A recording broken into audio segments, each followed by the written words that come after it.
Oremos, hermanos. Querido Dios y Padre, muchísimas gracias porque nuevamente nos das la oportunidad de estudiar tu palabra. Quiero pedirte una bendición especial para los hermanos que nos están viendo y permite, oh Dios, que tu bendición de tu palabra llegue a cada uno de ellos y permita que tu Santo Espíritu toque sus corazones para que puedan entregarse a ti y ser parte del pueblo remanente que estará en la Nueva Jerusalén. En tus manos te los encomiendo, en el nombre de Jesús. Amén. Muy buenas noches, hermanos. Nuevamente estamos aquí para estudiar un capítulo más acerca de esta serie del santuario que nos ha mostrado el camino en cómo nosotros vamos a llegar a otra vez a la inmortalidad, lo que perdimos en un principio. Ahora, ayer estuvimos nosotros viendo, ¿sí?, cómo nosotros podemos mantenernos dentro de Cristo, que es nuestra justicia, para poder obtener la inmortalidad. Estudiamos anoche que precisamente cuando nos bautizamos, ¿sí?, todavía sigue una tendencia a pecar y que esa tendencia a pecar no se nos quitará hasta que Él venga por segunda vez y en la glorificación esto corruptible, ¿sí?, se vista de incorrupción, o sea, nos vuelva perfecto y nos quite esa tendencia al pecado. Pero mientras estemos aquí necesitamos permanecer en Cristo, ¿sí? ¿Y cómo permanecemos en Cristo? A través del Espíritu Santo. ¿Y cómo fomentamos el Espíritu Santo? A través de la santificación, orando todos los días, estudiando su palabra, llevando una vida espiritual, porque Pablo dice, no hay condenación para el que está en Cristo Jesús. Ahora, ¿cuándo se nos va a quitar precisamente la mortalidad? Y ese es el tema que vamos a tratar esta noche. ¿Cuándo finalmente entonces se me va a quitar a mí la mortalidad? Es lo que nosotros y es lo que todos queremos. ¿Cuándo? Bien, entonces nos tendríamos que hacer una pregunta. ¿Por qué se demora Cristo en venir? Algunos dicen que eso de la segunda venida de Cristo es pura fantasía, de que Cristo ya se olvidó de su pueblo, etcétera, etcétera, etcétera. Pero tú te tienes que preguntar, ¿por qué Cristo no ha venido? ¿Será que Él está esperando allá y nos está viendo desde el cielo diciendo, no se componen todavía, así que no voy, le voy a dar otra oportunidad? ¿Será que es eso? ¿Qué obra está haciendo Cristo en el cielo?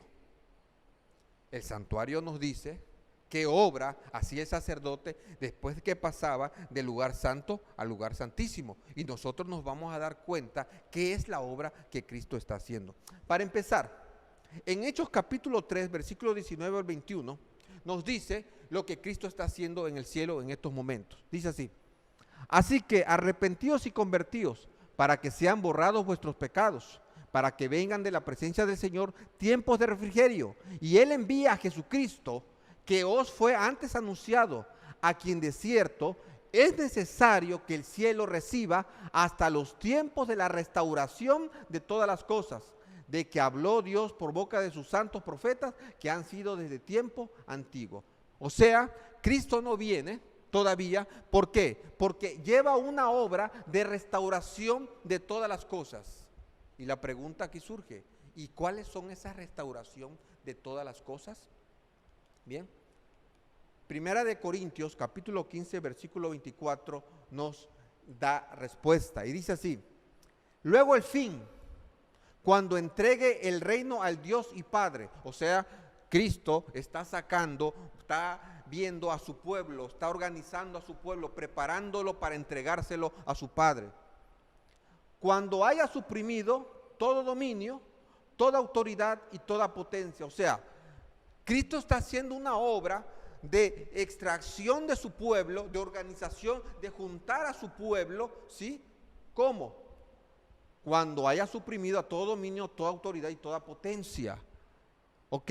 Es una obra en donde se está preparando el reino y está eliminando los sistemas de maldad que han operado con Satanás aquí en esta tierra. A eso se está refiriendo. Porque preciso es que Él reine hasta que haya puesto a todos sus enemigos por debajo de sus pies. ¿Cuándo va a reinar Cristo? Cuando termine a todos los enemigos de Dios y los ponga por debajo de sus pies, los acabe definitivamente. Y esa es la obra que hoy está haciendo. Y el postrer enemigo, o sea, el último enemigo que será destruido es la muerte. O sea, Cristo está juntando a su pueblo, Cristo está haciendo un plan, está llevando a cabo un plan para destruir a todos los enemigos del pueblo de Dios, a todos los enemigos de Dios, y finalmente está llevando un plan, ejecutando un plan para eliminar finalmente al gran enemigo de los enemigos, que es la muerte, lo que nos ha robado paz, tranquilidad, felicidad a todos los seres humanos. Eso es lo que Cristo está haciendo. Ahora, ¿cómo lo está haciendo? Bien, Romanos capítulo 8, versículos 21 a 23 nos da respuesta. Dice, porque también la creación misma será libertada de la esclavitud de corrupción a la libertad gloriosa de los hijos de Dios, porque sabemos que toda la creación gime a una, y a una está con dolores de parto hasta ahora, y no solo ella, sino también nosotros mismos, que tenemos las primicias del Espíritu. Nosotros también gemimos dentro de nosotros mismos, esperando la adopción, la redención de nuestro cuerpo. O sea, una liberación. Cristo va a liberar del pecado a este pueblo que lo está esperando. Cristo va a liberar del pecado a este mundo para que dé paso al nuevo mundo, al nuevo reino. Lo está liberando. Esa es la obra que Cristo está haciendo. Por eso todavía no viene. No es que Cristo se haya olvidado, es que hay una obra que hacer. Ahora, de esto nos enseña mucho el santuario. Y es que había el día de la expiación. En Levítico capítulo 16, versículos 29 y 30, el día de la expiación se celebraba, era una fiesta judía del santuario precisamente, y era una de las más importantes. Recordemos que el continuo era todos los días, todo el año, pero el día de la expiación era un único día. En el mes séptimo, el mes de Tishri, judío, a los 10 días del mes, se llevaba el día de la expiación. El día de la expiación significa cubrir los pecados, ¿sí? Para que tú lo sepas, cubrir los pecados. El día de cubrir los pecados era un día, en el mes de Tishri, al séptimo mes, a los 10 días se llevaba. Y en ese día era un día especial, nadie podía hacer nada. Todos se concentraban para la obra de expiación que el sacerdote iba a hacer para cubrir todos los pecados y eliminarlos definitivamente con todos aquellos que creían y los habían llevado al santuario a través del rito del Cordero. Todos los que a través del rito del Cordero llevaban sus pecados al santuario, sus pecados eran borrados, totalmente eliminados. Ahora, dice Levítico 16, 29, 30. Tendréis esto por decreto perpetuo. El día 10 del séptimo mes ayunaréis. No haréis ningún trabajo, ni el nativo ni el extranjero que vive entre vosotros, porque en este día se hará expiación por vosotros, para purificarlos, y quedaréis limpios de todos vuestros pecados ante el Señor. Yo les decía que en el continuo uno llevaba sus pecados y los podía introducir al santuario mediante la sangre del Cordero, pero los pecados no se borraban y se eliminaban hasta el día de la expiación. Por eso era necesario continuar en el santuario, continuar confesando tus pecados hasta este día. Y era un día especial, porque en el día de la expiación era precisamente la eliminación de todos esos pecados. O sea, el pueblo simbólicamente quedaba libre de los pecados. Este era un día de juicio también. Números 19, 20. Este era un día de juicio. ¿Por qué era un día de juicio? Porque miren, pero el hombre que sea inmundo y que no se haya purificado, había gente del pueblo de Israel que no se purificaba, que no confesaba sus pecados, y esos pecados quedaban en él. En vez de meterlo al santuario, confesarlos y meterlos al santuario a través de la sangre de los corderitos y el sacerdote, quedaban en ellos. Y al momento de que el sacerdote expiaba, los borraba, los pecados de ellos no se borraban porque no estaban confesados y no estaban dentro del santuario. Entonces, ¿qué pasaba con esa gente? Y que no se haya purificado, no se haya limpiado de sus pecados, asimismo de su inmundicia, esa persona será cortada de en medio de la asamblea, porque ha contaminado el santuario del Señor. El agua para la impureza no se ha rociado sobre él, es inmundo. Al final del día de la expiación, habían dos tipos de personas: los sucios, los que tenían pecado, y los limpios, los que habían quedado limpiados con la obra que el sacerdote estaba haciendo en el santuario de expiación. Por eso era un día de juicio. ¿Qué simboliza todo esto?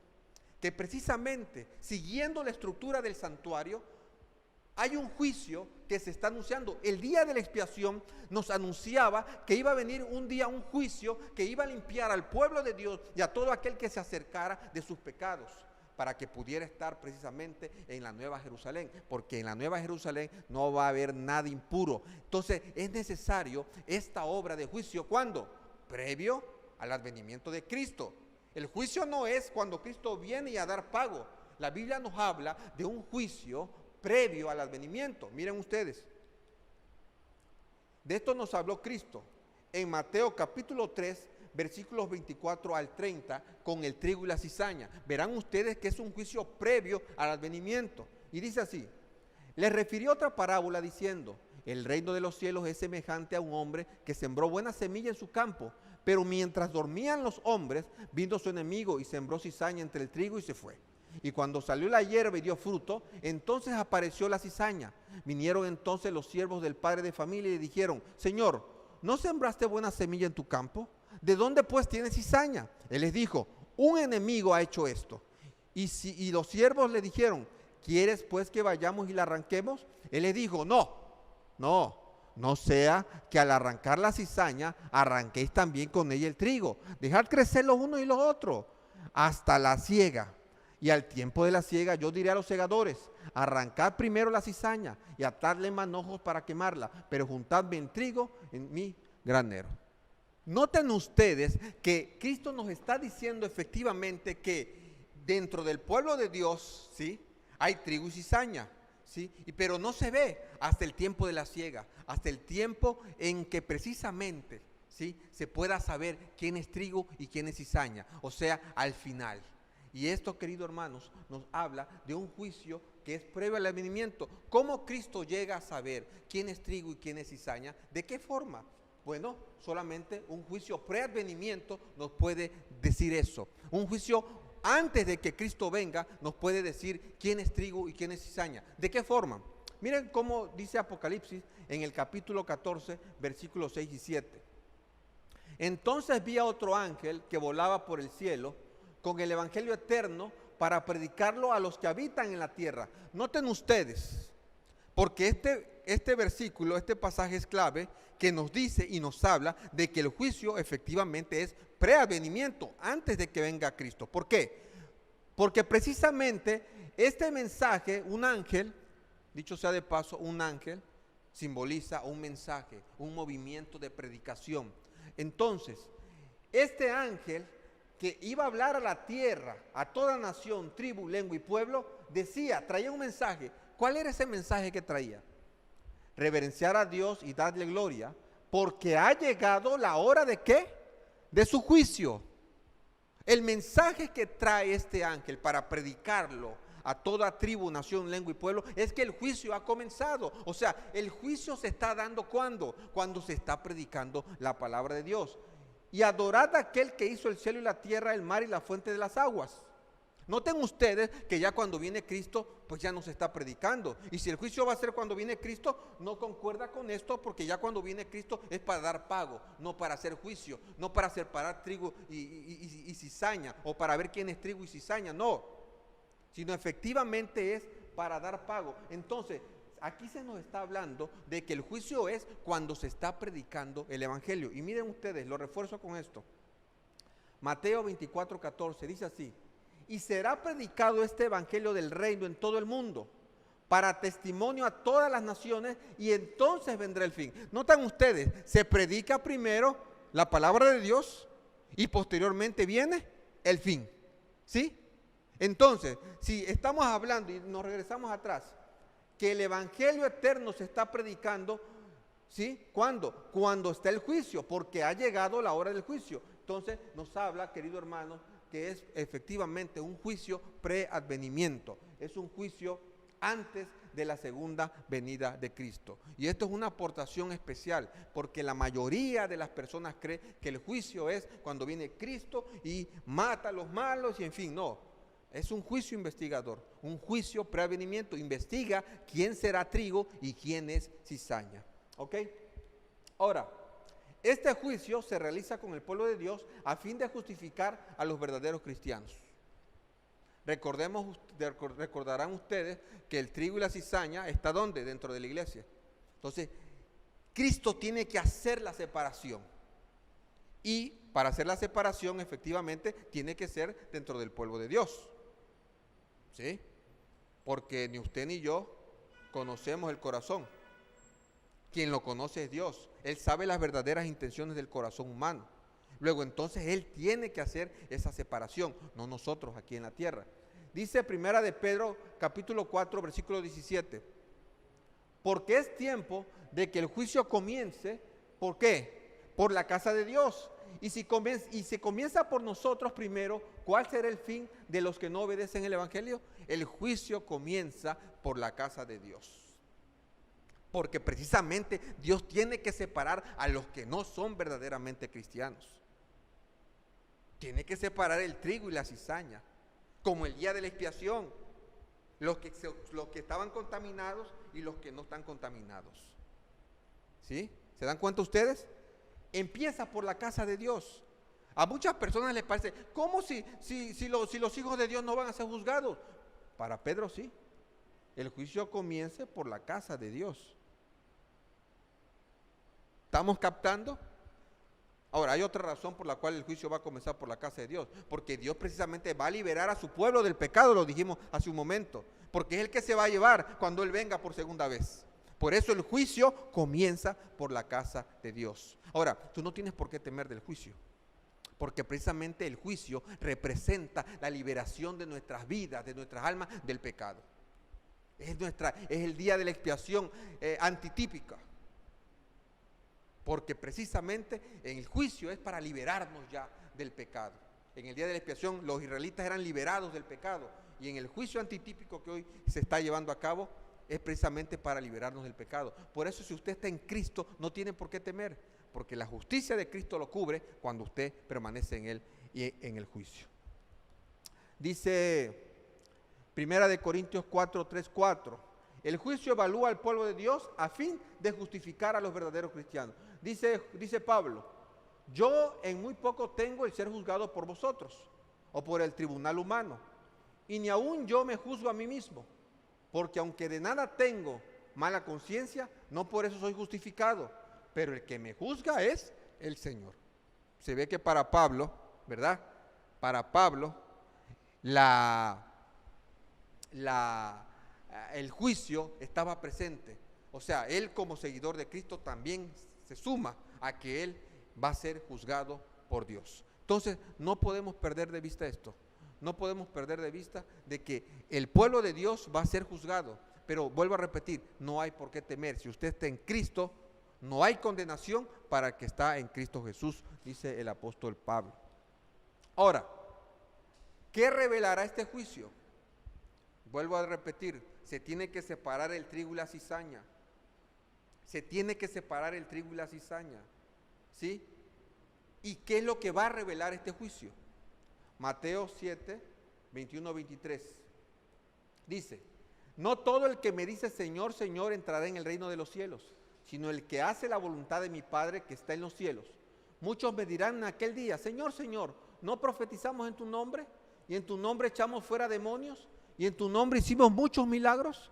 Y entonces les declararé, jamás os conocí, apartaos de mí los que practicáis la iniquidad.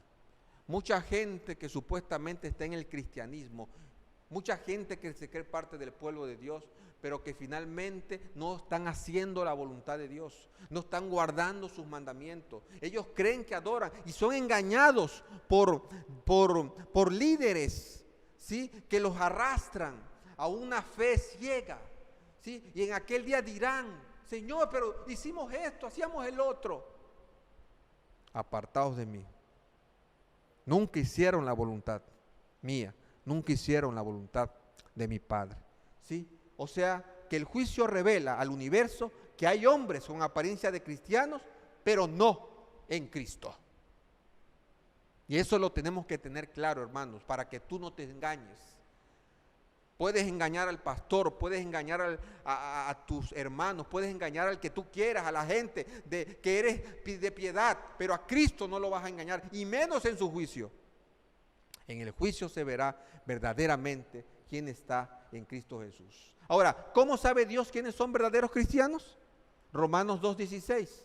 Dios juzgará por Jesucristo los secretos de los hombres, conforme a mi evangelio. O sea, los secretos de los hombres, los secretos del corazón. Ahí se va Cristo, a las verdaderas intenciones del corazón. Eso es lo que juzga. Aquí nosotros nos juzgamos por la apariencia, señalamos, pero Cristo ve, no como ve el hombre, dice la Biblia. Cristo ve el corazón, y en base a los deseos de tu corazón, a las intenciones verdaderas que tuviste, es ahí donde Cristo emite juicio. Ahora, ¿cuál es la norma de conducta en el juicio? Bueno, la obediencia a sus mandamientos expresan el amor a Cristo, nuestro Salvador. ¿Dices tú amar a Cristo? ¿Dices tú estar en Cristo? Bueno, Juan 14:25 dice, si me amáis, guardad mis mandamientos. La norma, ¿sí? Si tú amas a alguna pareja, lo vas a demostrar. Y la forma que el cristiano ya justificado, salvo en Cristo, lo expresa guardando sus mandamientos. Ok, ahora, ¿qué hace Dios con el juicio? ¿Qué es lo que quiere Dios con este juicio preavenimiento? ¿Qué es lo que quiere con este juicio preavenimiento? Bueno, si nosotros vamos a la historia de Job, en Job capítulo 2, versículo 1 al 10, nos podremos dar cuenta, ¿sí?, con el juicio que se le hizo a Job, porque a Job se le hizo un juicio, es el mismo juicio que cada uno de nosotros va a llevar, ¿sí?, en esta tierra.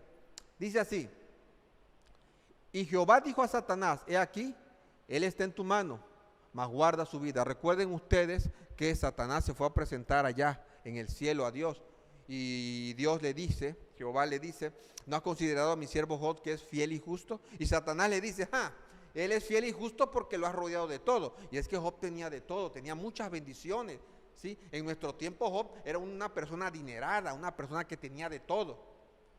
Pero le dice Satanás a Dios, quítale todo eso y a ver cómo va a renegar de ti. Y es por eso que Dios le dice, y Jehová le dijo a Satanás, he aquí, él está en tu mano, mas guarda su vida. Entonces salió Satanás de la presencia de Jehová e hirió a Job con una sarna maligna, desde la planta del pie hasta la coronilla de la cabeza. Y tomaba Job un tiesto para arrancarse con él, y estaba sentado en medio de ceniza. Entonces le dijo a su mujer, su esposa, le dice, ¿aún retienes tu integridad? Es interesante, Job perdió familia, Job perdió posesiones materiales, Job perdió todo, se quedó casi abajo de un árbol y todavía perdió su salud, porque le salió una sarna y ahí estaba casi desnudo el pobre. O sea, humanamente Job había perdido todo. Y miren lo que le dice su mujer. Entonces le dice a su mujer, ¿aún retienes tu integridad? O sea, a pesar de eso, Job ahí estaba luchando quizás con duda lo que le estaba pasando, pero él seguía reteniendo su integridad. Él no se apartaba de Dios, a él ahí seguía. Y miren lo que le dice a su esposa, maldice a Dios y muérete. Imagínense ustedes, ella ya había claudicado. Y él le dijo, como suele hablar cualquier mujer de las mujeres fatuas, has hablado. ¿Qué recibiremos? ¿De Dios el bien y el mal no lo recibiremos? En todo esto no pecó Job con sus labios. Es interesante, o sea que en el juicio Dios testifica que sus hijos obedecen por un amor racional de buscar el bien en un mundo de maldad. El verdadero cristiano estará con Cristo en las buenas y en las malas. El verdadero cristiano, aún le quiten todo en el juicio, aún le quiten todo en esta tierra, él va a testificar de que ama, quiere estar con Cristo aún hasta su propia muerte. Aún en su muerte. Dios revela el corazón de cada uno de nosotros en el juicio. Eso es lo que anda buscando. Como dice 1 Corintios 4:9, dice el apóstol Pablo, porque según pienso, Dios nos ha exhibido a nosotros los apóstoles como postreros, como a sentenciados a muerte, pues hemos llegado a hacer espectáculo al mundo, a los ángeles y a los hombres. Pablo dice que somos un espectáculo, el universo nos contempla, Cristo testifica, pero Cristo testifica con aquel que permanece en él hasta el final, que pese a todo lo que le puedan quitar está firme como Job y quiere llegar a la patria celestial, porque la salvación consiste, hermanos, en perseverar. El que persevere hasta el fin, este será salvo. Y es por eso, hermanos, que Cristo nos está exhibiendo, nos está testificando de nosotros, porque los ángeles no pueden ver el corazón, pero sí pueden ver los hechos. Y con los hechos y con lo que está en los libros, que ya lo vamos a ver en un momento, Cristo testifica de nosotros. Ahora, ¿qué pasa con los muertos en el juicio? ¿Qué pasa con los muertos? Hebreos 9:27. Y de la manera que está establecido para los hombres que mueran una sola vez y después el juicio. El juicio realmente llega cuando una persona muere. ¿Por qué? Porque ya no tiene más testificación. O sea, el juicio inicia con los muertos porque no tienen más oportunidad de testificar. Se cierra tu libro, ¿sí? ¿Qué pasa con los libros? ¿Sabían ustedes que existen libros? Pues sí, hay dos tipos de libros, el libro de la vida y el libro de las memorias. ¿Qué es el libro de la vida? Bueno, Apocalipsis 3:5. El que venciere será vestido de vestiduras blancas y no borraré su nombre del libro de la vida y confesaré su nombre delante de mi Padre y delante de sus ángeles. Es interesante, cuando tú te bautizas, ¿sí? Cuando tú te entregas a Cristo, tu nombre es anotado en el libro de la vida, ¿sí? Tu nombre es anotado. Y si tú te sales de la iglesia, te vas otra vez al pecado, te pierdes, te vas de Cristo, el día en que llegue tu juicio, ¿sí? No se borra tu nombre. Cuando tú te sales de la iglesia no se borra. Tu nombre se va a borrar cuando llegue el juicio, ¿sí? Y si tú no regresaste y te quedaste afuera otra vez, tu nombre se va a borrar del libro de la vida. O sea, el libro de la vida contiene todos los nombres de las personas que van a estar en la Nueva Jerusalén. O sea, que tu nombre permanezca ahí hasta que Cristo venga para que puedas estar en la Nueva Jerusalén. Porque si el día que pase tu juicio y tú estés fuera de Cristo, desprovisto de su justicia, tu nombre es borrado del libro de la vida, ¿sí? Y no serás vestido de vestiduras blancas, que es la limpieza. Ese vestido de vestiduras blancas es la limpieza, y ahorita lo vamos a ver, de tus pecados. Era lo que decía la expiación, la pureza que tú vas a obtener después del juicio, cuando tus pecados son definitivamente borrados. Y está el libro de las memorias. ¿Qué es el libro de las memorias? Malaquías 3:16. Entonces los que temían a Jehová hablaron cada uno a su compañero, y Jehová escuchó y oyó, y fue escrito el libro de las memorias delante de él para los que temen a Jehová y para los que piensan en su nombre. En el libro de las memorias, hermanos, se anotan todos los actos, tanto buenos como malos. Cuando el juicio se efectúa para los muertos y cuando tú mueres, se va al libro de las memorias. Y pueden que haya pecados, porque se anotan las cosas buenas y se anotan las cosas malas. Pero si ahí está que moriste en la justicia de Cristo y moriste en Cristo, tus pecados todos son borrados y tu nombre es dejado en el libro de la vida. Pero si ahí se encuentra en que un día tuviste y fuiste cristiano, pero te alejaste y rechazaste a Cristo, ya no queda más expiación, como dice la Biblia. No tienes la justicia de Cristo, tus pecados permanecen y tu nombre es borrado del libro de la vida. Y si no te encuentras en el libro de la vida, hermano, no obtienes las vestiduras blancas de la pureza, de la limpieza total de tus pecados, y hermano, no puedes estar en la patria celestial, en la Nueva Jerusalén, y no se efectúa la inmortalidad en ti. Esa es la forma en como Cristo, ¿sí?, en sus registros revela quién está con Cristo, no por sus obras externas, sino realmente de corazón. Todo se está escribiendo, hermanos, todo se escribe. Dios lleva un registro de cada uno de nosotros, nada se le escapa. Ahora, ¿y qué pasa con los vivos? ¿Qué pasa con los vivos? Esos son los muertos, mueren, y se efectúa el juicio de acuerdo a los registros que están en los libros, ¿sí? Si él aparece en el libro de las memorias con la justificación de Cristo, sus pecados son borrados y su nombre queda en el libro de la vida. Caso contrario, si no estás en Cristo, tus pecados no son borrados y tu nombre se borra del libro de la vida, ¿sí? Ahora, ¿qué pasa con los vivos? Bien, Apocalipsis capítulo 15, versículos del 5 al 8 nos dice: después de estas cosas miré, y aquí fue abierto en el cielo el templo del tabernáculo del testimonio, y del templo salieron 7 ángeles que tenían las 7 plagas, vestidas de lino limpio y resplandeciente, y ceñidos alrededor del pecho con cintos de oro, y uno de los 4 seres vivientes dio a los 7 ángeles 7 copas de oro, llenas de la ira de Dios, que vive por los siglos de los siglos. Y el templo se llenó de humo por la gloria de Dios y por su poder, y nadie podía entrar en el templo hasta que se hubiesen cumplido las 7 plagas de los 7 ángeles. Entonces, hermanos, el fin de la intercesión de Cristo en el cielo marcará el fin de la testificación para los vivos. Hoy está Cristo simbólicamente en el tiempo intercediendo, y es a esto que nosotros le llamamos gracia. En este trabajo que está haciendo en el cielo, hay un periodo de gracia para todos aquellos que todavía no se han entregado a Él, lo puedan hacer. Pero eso se va a acabar. La Biblia en Apocalipsis nos dice que esto se va a acabar, dice, y el templo se va a llenar de humo. ¿Qué significa que el templo se llenaba de humo? ¿Qué nos quiere decir esto? Bueno, si nosotros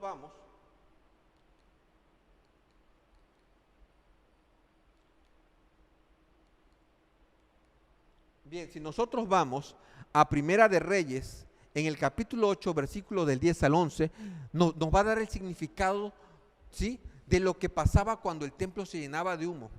Dice así: y cuando los sacerdotes salieron del santuario, la nube llenó la casa de Jehová, o sea, el santuario, y los sacerdotes no pudieron permanecer para ministrar por causa de la nube, porque la gloria de Jehová había llenado la casa de Dios. O sea, ¿qué significa que la nube estaba dentro del santuario? Que ya no había intercesión. Los sacerdotes no podían entrar a interceder por el pueblo ni por nadie más. Entonces, Apocalipsis nos dice, ¿sí?, y uno de los 4 seres vivientes dio a los 7 ángeles 7 copas de oro, llenas de la ira de Dios, que vive por los siglos de los siglos, y el templo se llenó de humo por la gloria de Dios. Apocalipsis 15, 5, 8 nos está diciendo y nos está marcando el día, precisamente el momento en que Cristo dejará de interceder. Y ese momento en que Cristo deja de interceder, hermanos, ya no hay gracia, ya no habrá oportunidad, ya no habrá más limpieza por tus pecados. Si no confesaste tus pecados, si no tuviste la dicha de poder ir a Cristo y depositarte en Él para que perdonara tus pecados quedan contigo, amigo, hermano, y ya no tienes ninguna oportunidad. Porque después del juicio, hermanos, ¿qué pasa? Se cierra la puerta de la gracia.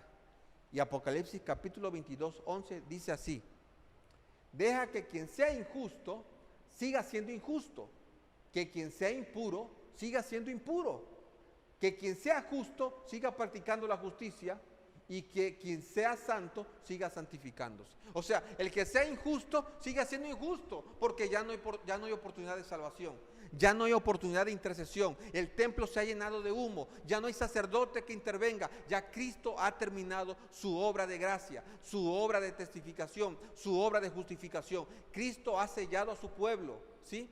Cristo ha terminado la obra de juicio. Por eso, el que sea justo, pues siga siendo justo, y el que sea injusto, pues siga siendo injusto. Ya no hay nada de que uno pueda hacer para salvarse. Ya todo habrá sido consumado. Y entonces vienen las 7 plagas.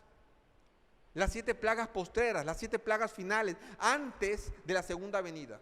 Porque las plagas son antes de la segunda venida, cuando se cierra la puerta de la gracia, inmediatamente, según Apocalipsis, dice que empezarán a caer las plagas. Pero ¿cuál es el motivo, el propósito de las plagas? ¿Por qué Dios cae las plagas? Porque en el tiempo de las plagas, a los que son sellados, que la Biblia los identifica como los 144,000 simbólicos, no son literales, son simbólicos, y representa al pueblo que va a estar vivo esperando la venida del Señor, ¿sí? a ellos no les van a caer las plagas. Las plagas son para los que tienen específicamente la marca de la bestia, para todos aquellos que no se purificaron, para todos aquellos que no se limpiaron, que no tenían a Cristo en su corazón, los que realmente en el juicio salen en contra de ellos, porque realmente no estaban en Cristo. Sobre ellos caen las plagas, pero para los buenos no. Entonces, ¿cuál sería entonces el propósito de las plagas? ¿Cuáles son? Apocalipsis 16, 9, 11 nos da la respuesta. Dice así: y los hombres se quemaron con el gran calor y blasfemaron el nombre de Dios, que tiene poder sobre estas plagas, y no se arrepintieron para darle gloria. Noten ustedes que a los malos, ¿sí?, a pesar de que le está cayendo las plagas, no se arrepintieron, dice, no se arrepienten, siguen blasfemando en contra de Dios. Y el quinto ángel derramó su copa sobre el trono de la bestia, y su reino se cubrió de tinieblas, y mordían de dolor sus lenguas, y blasfemaron contra el Dios del cielo por sus dolores y por sus úlceras, pero no se arrepintieron de sus obras. ¿Qué nos revelan las plagas efectivamente? De que estos hombres, ¿sí?, aunque se les hubiera dado más tiempo de gracia, su corazón ya estaba apartado. Lo que decía el apóstol Pablo, hermanos, que el corazón se puede endurecer por mucho pecado, el corazón se puede enfriar por mucho pecado. Si tú permaneces mucho tiempo en el pecado, te puede un día llegar a enfriar, a endurecer al grado de que los llamados del Espíritu Santo ya no te puedan hacer nada tampoco. Y esta gente lo revela. A pesar de que les cae todo esto, las plagas, no se arrepintieron de sus obras. Por eso Dios revela esto, justificando su cierre de gracia. ¿Más tiempo para qué? Si ni así se arrepintieron, en más tiempo no lo iban a hacer. Y Dios da testimonio de que su juicio de separar el trigo y la cizaña, de quiénes eran el trigo y quiénes eran la cizaña, fue justo ante la vista del universo y ante la vista de todos los seres humanos. Bien, ahora, ¿qué significan las vestiduras blancas? ¿Cuál es el premio de los que salen ilesos del juicio? ¿Cuál es el premio de los que fueron efectivamente justificados por Cristo? ¿Cuál es? Apocalipsis 16, 15. Mirad que yo vengo como ladrón. Dichoso el que vela y guarda su ropa, para que no ande desnudo y vean su vergüenza. Esta ropa es la justicia de Cristo.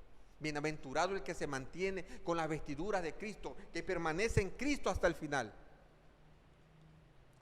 Apocalipsis 7, 9 y 10 dice así: después de esto miré, y he aquí una gran multitud. O sea, esta gran multitud es la multitud de los salvados, los que vienen de la gran tribulación. ¿Qué obtienen? La cual nadie podía contar, de todas las naciones, tribus, lengua y pueblos, que estaban delante del trono. O sea, ellos ya pueden estar delante del trono porque han sido purificados, porque ya no hay pecado en ellos, porque ya son perfectos de nuevo. Vestidos de ropas blancas y con palmas en las manos. Esa vestidura de ropas blancas, esa blancura, significa que han sido purificados, han sido limpiados de sus pecados. En el juicio, como tenían la justicia de Cristo, sus pecados fueron totalmente borrados, porque permanecieron hasta el final con Cristo. Y clamaban a gran voz diciendo: la salvación pertenece a nuestro Dios, que está sentado en el trono, y al Cordero. Las vestiduras blancas de la justicia de Cristo son el pasaporte de los salvados al cielo, porque allá no estará nada impuro. Por eso el juicio que se está llevando hoy precisamente es para limpiar al pueblo de Dios y liberarlo finalmente del pecado. Es lo que representa las vestiduras blancas. Y dice así: en gran manera me gozaré en Jehová, mi alma se alegrará en mi Dios, porque me vistió con vestiduras de salvación, me rodeó de su manto de justicia, como a novio me atavió, y como a novia adornada con sus joyas. Interesante, querido hermano. Me limpió, me dio vestiduras blancas, o sea, me limpió de mis pecados. El día de la expiación indica, hermano, ese día de la expiación antiguo nos indica que un día vendrá la limpieza total de su pueblo. Hoy, el juicio que se está llevando a cabo en el cielo está liberando al pueblo de Dios de sus pecados. Es el juicio que justifica al pueblo de Dios, al verdadero pueblo de Dios, que separa al trigo y a la cizaña y que finalmente irá a la patria celestial para que salga esa nueva Jerusalén, para que salga ese verdadero pueblo de Dios sin mancha, perfecto a la vista de Dios. Ellos estarán con esas vestiduras blancas, ahora sí, rectos ante la ley de nuevo, y la ley ya no podrá hacer nada contra ellos. El pecado habrá desaparecido de su vida y ellos pueden vivir eternamente con Cristo Jesús, y por los méritos de Cristo Jesús han alcanzado eso. ¿No quieres un día llegar hasta ahí? Porque para que obtengas tú la inmortalidad necesitas ser limpiado totalmente de tus pecados, y solamente Cristo lo puede hacer. Cuando permaneces en Él y llegas al juicio y apareces con la justicia perfecta, ahí Cristo te limpia de todos tus pecados. ¿No quieres llegar un día y ser limpio de todos tus pecados y ser como esta gente que está vestida de blanco para poder llegar hasta ahí? Limpio totalmente. Yo te quiero invitar para que busques a Dios. No esperes que la puerta de la gracia se cierre, porque el día que el juicio se termine, se cerrará y el humo entrará en el santuario. ¿Y qué significa eso? Que ya no habrá más intercesión por nadie. O sea, ya no se podrá ofrecer perdón por los pecados. Y si los pecados quedan en ti, las plagas que vienen caerán sobre ti. Pero Dios no quiere eso. Hoy es la buena de salvación. Hoy es el momento en que tú te entregues. Y yo por eso te hago la invitación a que te puedas entregar a Cristo, donde quiera que estés y me estés escuchando. Busca una iglesia adventista del séptimo día y di que te bauticen en el nombre del Padre, del Hijo y del Espíritu Santo, para que Cristo te justifique en el día del juicio y verdaderamente seas limpiado de todos sus pecados y te den las vestiduras blancas por la eternidad, y eso te permite estar al lado de Dios por los siglos de los siglos sin fin, inmortalmente otra vez. Que el Señor te bendiga y voy a orar por ti. Padre Celestial, te pido que bendigas a mis hermanos.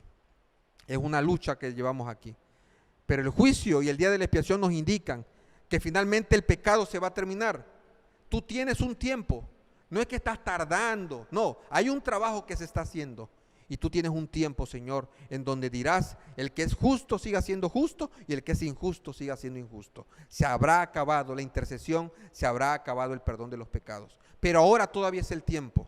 Ayuda a mis hermanos que todavía no se han entregado a ti. Y a los que están ya entregados a ti, sosténlos con tu mano divina para que lleguen a ese día y puedan ser purificados y podamos ir juntos todos purificados y vestidos de ropas blancas contigo al cielo y vivir por toda la eternidad. Oh Dios bendito, en tus manos te encomiendo a esas personas que están luchando en su corazón, porque Satanás no las quiere liberar del pecado, pero tú has venido para liberarnos del pecado, Señor. Bendícelas y que tomen su decisión para vida eterna. En el nombre de Jesús. Amén. Que el Señor te bendiga.